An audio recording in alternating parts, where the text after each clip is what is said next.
Olá, meus queridos alunos do oitavo ano, tudo bem com vocês? Bem, aqui novamente o professor Anderson que vos fala, e nós vamos hoje dar início à nossa primeira aula, nossa primeira videoaula de Química. Como vocês sabem, nós estamos passando por esse processo, né? Onde a gente não pode estar se encontrando presencialmente, porém, através de todo um meio virtual, nós vamos estar nos encontrando, seja através de videoaulas, sejam através de atividades que nós vamos estar passando para vocês, através de algumas correções, mas nós vamos estar mantendo este contato, tá bom?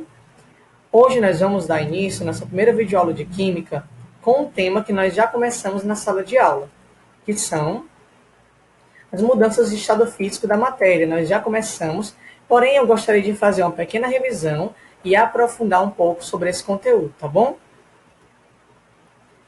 Como vocês sabem, a matéria pode transitar por entre os três tipos de estados físicos: o sólido, líquido e gasoso. Como vocês podem ver, nós temos exemplo do estado sólido, um cubo de gelo. Na verdade, 3 cubos de gelo, né? Percebam como estão as moléculas. Elas estão bem alinhadas, elas estão apenas vibrando, elas não estão livres, elas não podem estar livres. Por isso que elas se mantêm no estado sólido, porque elas ficam muito unidas, muito juntas umas às outras. Já no estado líquido, como vocês podem ver, um copo de água, por exemplo, as moléculas estão um pouco mais livres, porém elas não estão tão livres assim. Elas já não estão mais vibrando, elas estão já como que soltas em um certo espaço, em um certo volume. E elas adquirem a forma do recipiente onde elas se encontram. Por exemplo, se o líquido está dentro de um copo, ela adquire a forma de um copo. Se ela está dentro de uma bacia, ela adquire a forma de uma bacia. Se o líquido está dentro de uma jarra, ela adquire a forma de uma jarra, tá bom? Já no estado gasoso, observem bem como estão as moléculas, bem soltas, não é verdade? Então, no estado gasoso, elas estão livres, elas já estão bem separadas umas das outras, tá bom? Esse processo aqui nós vimos na sala de aula.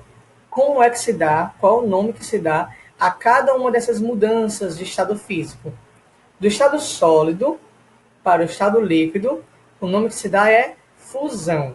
Do estado líquido para o estado gasoso, vaporização, que inclusive existem 3 tipos, que é a ebulição, a evaporação e a calefação. Nós vamos nos aprofundar sobre esses 3 tipos no próximo slide, tá bom? Do estado gasoso para o estado líquido, nós chamamos de liquefação ou condensação. E do estado líquido, voltando para o estado sólido, nós chamamos de solidificação.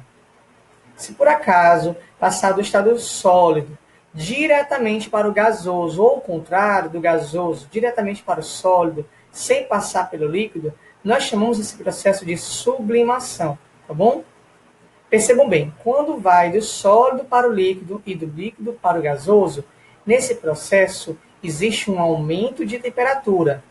E quando acontece o processo inverso, ou seja, do gasoso para o líquido, do líquido para o sólido, existe uma diminuição na temperatura, tá bom?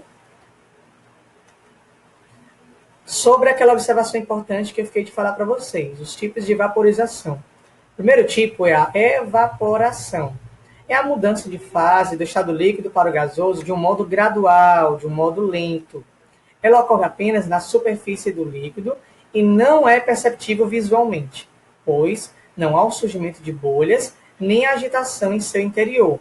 Por exemplo, nós temos a roupa que seca no varal, o rio que evapora, uma poça de água que seca. Nesses processos, a gente não percebe a água evaporando, não é verdade? E é um processo bem lento, bem gradual. O segundo tipo é a ebulição. Nesse caso, a passagem do estado líquido para o gasoso é causada por um aumento na temperatura. Por isso, é mais rápida do que a anterior. Existe a formação de bolhas, sendo bastante perceptível a olho nu. Vamos ver um exemplo. A água fervendo. Você coloca, por exemplo, um bule, e aí coloca, ou uma chaleira, né? Coloca ali a água e acende o fogo. Depois de alguns minutos, aquela água começa a ferver, começa a criar bolhas, e logo em seguida você percebe saindo uma fumacinha, não é verdade? Pronto. Exatamente essa fumaça é a água sendo evaporada e ela é perceptível a olho nu. Esse processo nós chamamos de ebulição.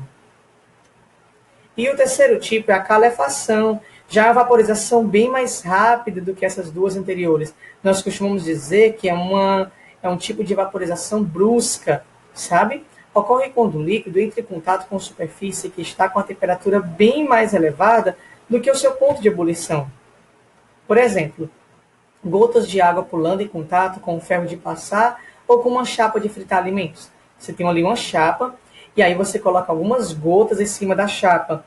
Rapidamente aquelas gotas evaporam, né? Inclusive faz até um chiado. Exatamente. Esse processo onde a água ela se evapora de uma forma muito brusca, nós chamamos de calefação. Existem dois pontos de temperatura em que ocorrem essas transformações. Observe bem o termômetro. Nós temos o PF, que é o ponto de fusão, e o PE, que é o ponto de ebulição. Abaixo do ponto de fusão, nós temos o estado sólido. Entre o ponto de fusão e o ponto de ebulição, nós temos o estado líquido. E acima do ponto de ebulição, nós temos o estado gasoso. Não é verdade? Isso quer dizer o quê? Que antes da água passar pelo ponto de fusão, a água ou qualquer outro material, tá bom? Ele é sólido. Depois que passar pelo ponto de fusão, já está no estado líquido. E depois do ponto de ebulição, ele já está no estado gasoso. Por isso que o ponto de fusão, ou temperatura de fusão, é aquela temperatura em que ocorre a mudança do estado sólido para o líquido. E a temperatura de ebulição é aquela temperatura em que ocorre a mudança do líquido para o gasoso. Vamos ver um exemplo? Nós temos aqui uma tabela com alguns materiais e duas colunas, uma com ponto de fusão e outra com ponto de ebulição. A título de curiosidade, esse 1 atm significa a pressão onde cada material se encontra, que é 1 atmosfera, tá bom? Vamos ver o que a questão pede. Observe a tabela e identifique a fase em que cada substância se encontra, considerando 20 graus Celsius como a temperatura ambiente e pressão de 1 atmosfera. Bem, nós vamos analisar como cada material vai se encontrar a 20 graus Celsius, tá certo? Vamos analisar o cálcio. O ponto de fusão do cálcio é 810 graus Celsius e o ponto de ebulição é 1.200 graus Celsius. Bem, a 20 graus Celsius é fato que ele está abaixo do ponto de fusão, não é verdade? Então isso quer dizer que o cálcio se encontra no estado sólido. O éter. O ponto de fusão do éter é menos 116 e o ponto de ebulição é 34. Aonde se encontra o 20 graus Celsius?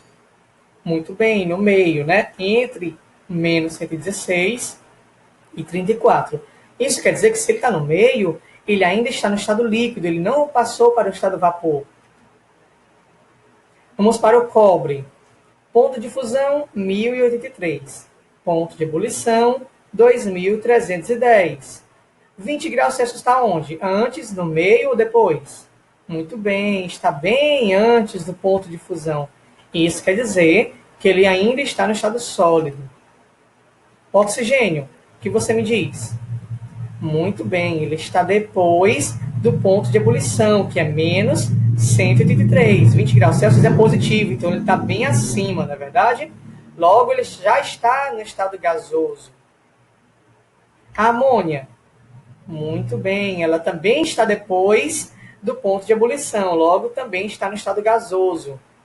O fenol, perceba que 20 graus Celsius está abaixo do ponto de fusão, que é 43 graus Celsius. Logo, ele está no estado sólido. O bromo,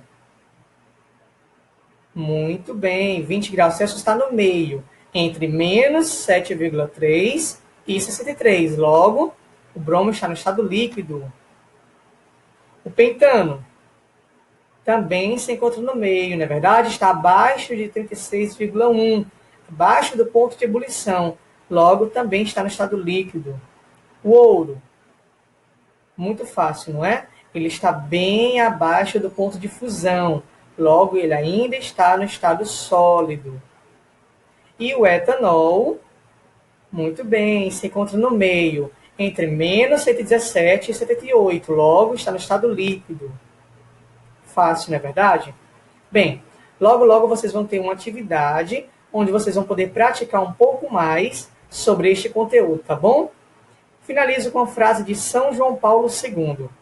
Depositemos sempre a nossa confiança no Espírito Santo para descobrirmos em cada situação nova uma ocasião para alargar o amor redentor de Cristo.